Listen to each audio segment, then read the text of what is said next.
This right here is the Retroid Pocket 3 Plus. This unboxing is a bit late, if I'm honest with you. I've had this for a good 2 months now, and I recorded this 2 months ago, but it is what it is. So, this is the box. This is the case for it. Quite nice, black and yellow. Was a nice tag, a Retroid Pocket tag on the zip. On the inside, it's pretty similar to like a Switch case. You know, place to hold your games, pouch, and place for the console itself.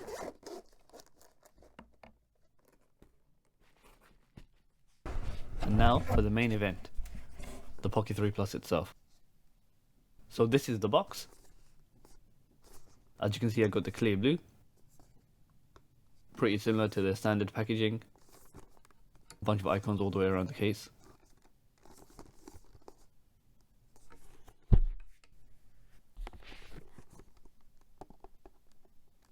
For some reason I had a real struggle trying to cut this thing open. Don't know why. So on the inside you have a screen protector. I pre-ordered, so I got the screen protector for free. I don't know if it's still free currently, I don't believe so. The manual. Charging cable, which is USB type A to C.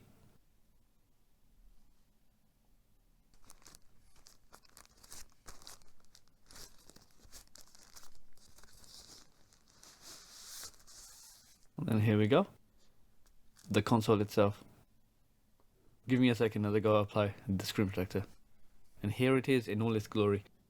As you can see, the clear blue color is beautiful. Like absolutely beautiful. You can see the PCB through the shell. And with the colored buttons and everything, it's just beautiful. Mwah. Perfect.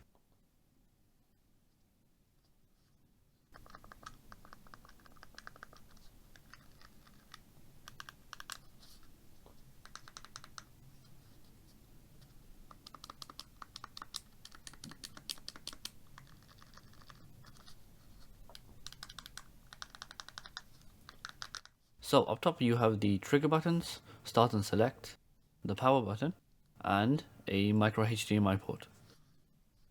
On the bottom you have a slot for the SD card, Type-C port for charging, headphone jack and speakers. On the right you have the home button, and on the left you have the volume up and down. And on the back you can see massive battery right there, and the PCB on the sides.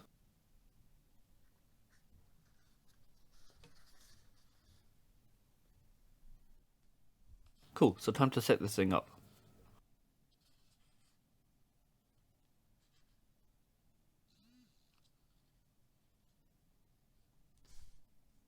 The initial boot time is pretty long, but I guess not too bad.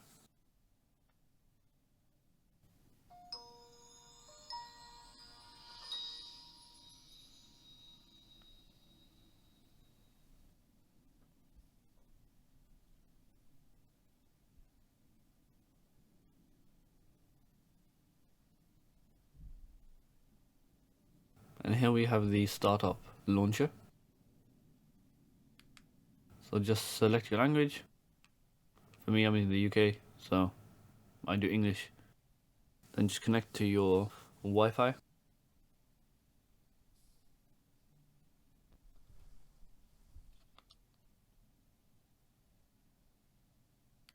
Select your time zone. Again, I'm in the UK, so that's GMT.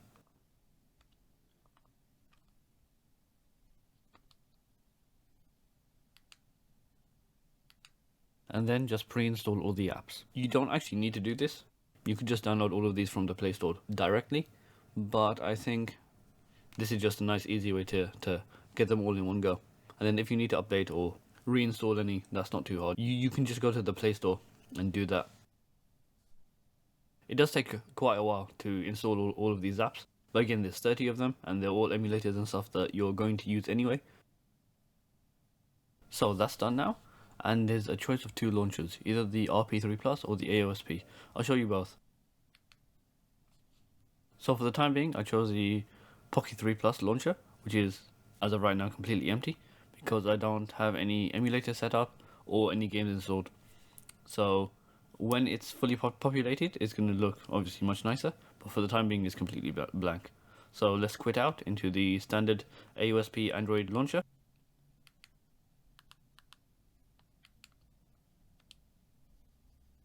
Let's sign into the Play Store and install some games. Cool, so I signed in and basically just looking through all the games that I can install. Obviously, with access to the Play Store, you have basically infinite access to everything on the Play Store. So that's all Android games, all the emulators, pretty much everything. So just looking through my library, see if there's anything we can install.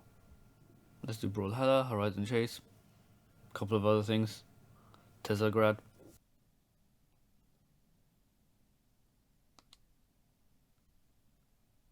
Dead Cells, of course, and then just a couple of Kairosoft games because I'm a big fan. I'm a very big fan indeed. And I'll be playing most of these games in a future video, so stay tuned for that. And yeah, obviously, you'd install an SD card with a bunch of ROMs installed already. So you could just load them up on the RP3 Plus launcher, install some emulators, and then you're up and running. But yeah, so far it looks pretty good. If you want to see a quick comparison between the Pocket 3 Plus and the Anbernic RG505, you can click up here. This has been my first impressions, and yeah, I'll catch you next time.